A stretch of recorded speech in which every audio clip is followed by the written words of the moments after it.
यह दर्द भरी कहानी है एक लड़के की, या फिर यूं कहूँ तो भी गलत ना होगा कि यह कहानी है एक बदनसीब लड़की की। संध्या बचपन से ही पढ़ाई लिखाई में कमज़ोर थी। रंग उसका सांवला था, नाक नक्शा भी बाकी लड़कियों की तुलना में इतना खास ना था। ऊपर से भगवान ने दांतों की बनावट भी टेढ़ी मेढ़ी दी थी। जब संध्या छोटी थी तो बचपन में स्कूल के बच्चे चिढ़ाते, बड़ी हुई तो गली मोहल्ले के लोग उसे देखकर मुंह फेर लेते थे। कोई भी उसका दोस्त बनने को तैयार ना था। उसके रिश्तेदार भी कुछ खास उसे भाव दिया ना करते थे। बस एक उसकी माँ थी जिसे उसकी सूरत से कोई फ़र्क नहीं पड़ता था। माँ संध्या को और संध्या माँ को बहुत ज़्यादा प्यार करती थी। दुनिया भर की आलोचनाओं को सहने की शक्ति थी संध्या में। जब कोई उसे डफर बोल देता, जब कोई उसे बदसूरत बोल देता, जब संध्या को शादी के लिए देखने आए लोग उसे नापसंद करके लौट जाते, यहाँ तक कि जब खुद के पापा ही उसे मनहूस बोल देते तो माँ ही थी जो उसे समझाती थी कि ये तो बोलने दो लोगों को।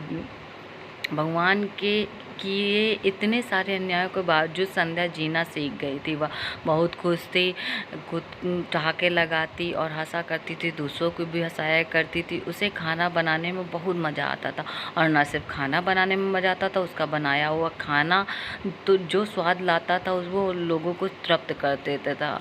और यही उसका एक हुनर था। रेडियो शो और टीवी चैनल्स को समर्पित कर संध्या भी खुशी खुशी उन्हें सब सीखती थी। उसके पास आने वाली औरतें अच्छा खाना बनाना सीखने के लिए आती थी, और संध्या के हाथों का जादू कोई भी नहीं सीख पाता था, कोई भी तृप्त नहीं हो पाता था। संध्या की ज़िंदगी इन्हीं उतार चढ़ावों के कट रहे थे। एक बार फिर माँ ने जी तोड़ कोशिश की। एक फैमिली को संध्या को देखने के लिए मना लिया था, और अगले दिन लड़का संध्या को देखने आने वाला था। संध्या गुस्से में थी कि बार बार मम्मा पापा ये क्यों करते हैं, लोगों को क्यों बुलाते और मेरा मजाक क्यों बनाते। यह सब सोचकर संध्या रोने लगी, और सुबह होते ही वह बन सवर के तैयार होकर घर से निकल पड़ी।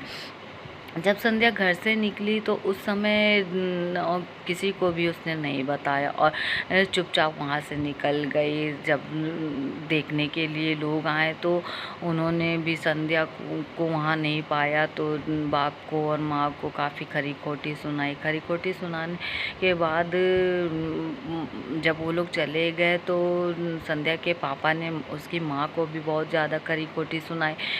इन सब के बीच संध्या की माँ को भी आज झुल्लाहट हो गई थी संध्या के ऊपर, और वह ज़ोर ज़ोर से चिल्लाने लगी।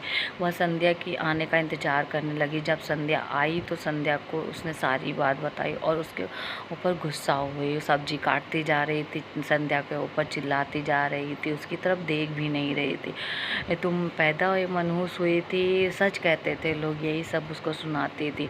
सब्जियाँ काटती जाती, बड़बड़ाती जाती। संध्या माँ की बातें किसी पत्थर की मूरत की तरह सुन रही थी। पत्थर की ऐसी मूरत जिसके शरीर में तो जान ना हो, लेकिन आंखों से आंसुओं की धार बह रही हो। संध्या ने माँ से पूछा, माँ क्या सच में तुम भी चाहती हो कि मैं मर जाऊँ? क्या इतनी बुरी हूँ मैं?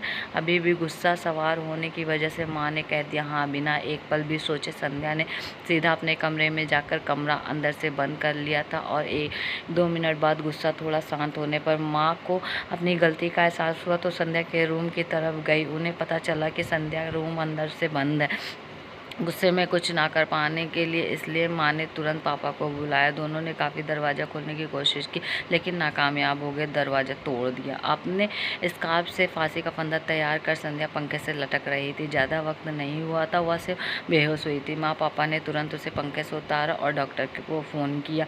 तब माँ का ध्यान बेहोश पड़ी संध्या के हाथ में पड़ी एक चिट्ठी पर गया, और वह 5 लाख के चेक पर उसकी नज़र गई, और शेफ़ की नौकरी पर गई। अपने हाथ में लाई थी संध्या। जो माँ और पापा ने वह चिट्ठी खोलकर पढ़ी तो उसमें अभी अभी लिखी थी। चिट्ठी कुछ इस प्रकार थी, मम्मी और पापा, मैं जानती हूँ मेरे जन्म से लेकर आज तक मैंने ऐसा कुछ भी नहीं किया जिससे आप गर्व हो, लेकिन मैं आपको बताना चाहती थी कि मैं खाना पकाने के नेशनल लेवल कंपटीशन को जीत चुकी हूँ, और 5 लाख का चेक मुझे प्रथम स्थान आने के लिए मिला है। जजेस को मेरा खाना इतना पसंद आया था कि उन्होंने मुझे बहुत बड़े होटल में बतौर मास्टर शेफ़ की नौकरी के लिए कन्फर्मेशन लेटर दे दिया था। पूरी दुनिया मेरे खिलाफ है, मुझे इस बात का कभी भी फ़र्क नहीं पड़ा, लेकिन बाबूजी की कड़वी बातें दिल पर ली थी, क्योंकि मैं जानती हूँ बाहर से सख्त, लेकिन बाबूजी अंदर से मुझे प्यार करते। प्यार ना करते तो मेरे लिए अच्छे अच्छे कपड़े, मिठाइयाँ, पटाखे ये सब नहीं लाते। माँ के प्यार को क्या बयां कर सकती हूँ। मेरी माँ मेरे लिए